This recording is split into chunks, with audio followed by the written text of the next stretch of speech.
Bonjour à tous, aujourd'hui je vais vous parler de quelque chose d'important.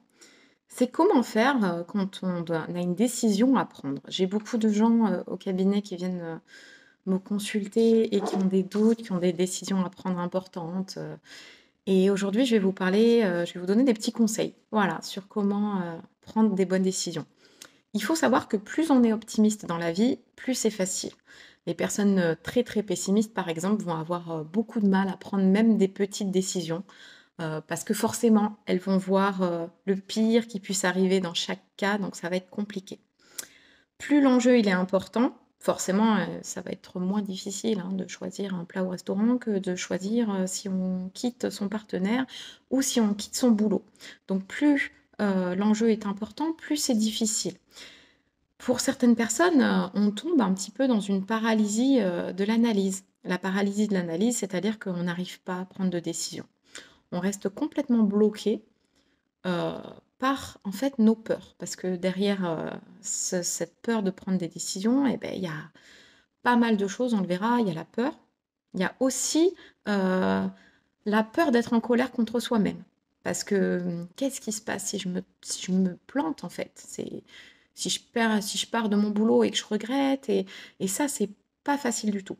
Donc premier conseil, si vous êtes quelqu'un qui a de l'intuition, qui a de l'instinct, eh beh, déjà, écoutez-le.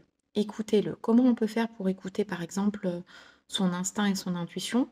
On peut, par exemple, se mettre dans un moment de calme, écouter son corps, comme vous savez, un scan corporel et voir ce qu'on ressent en pensant à chaque décision.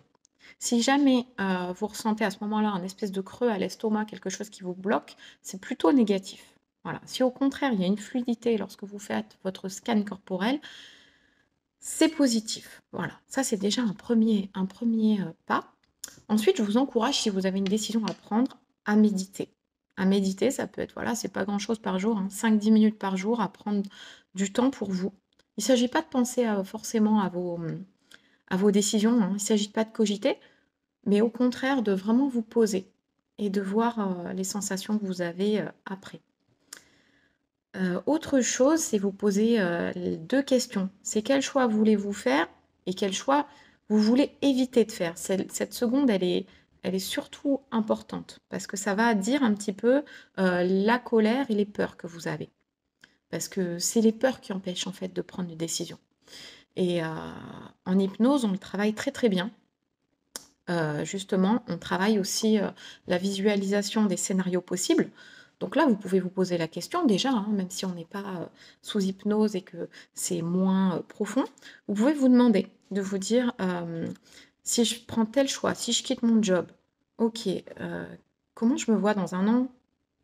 Au moment où j'ai pris la décision, qu'est-ce que je vais ressentir?» Vous voyez, vous dites: «Là, ça y est, j'imagine, j'ai pris décision, j'ai donné ma démission. Comment je me sens?»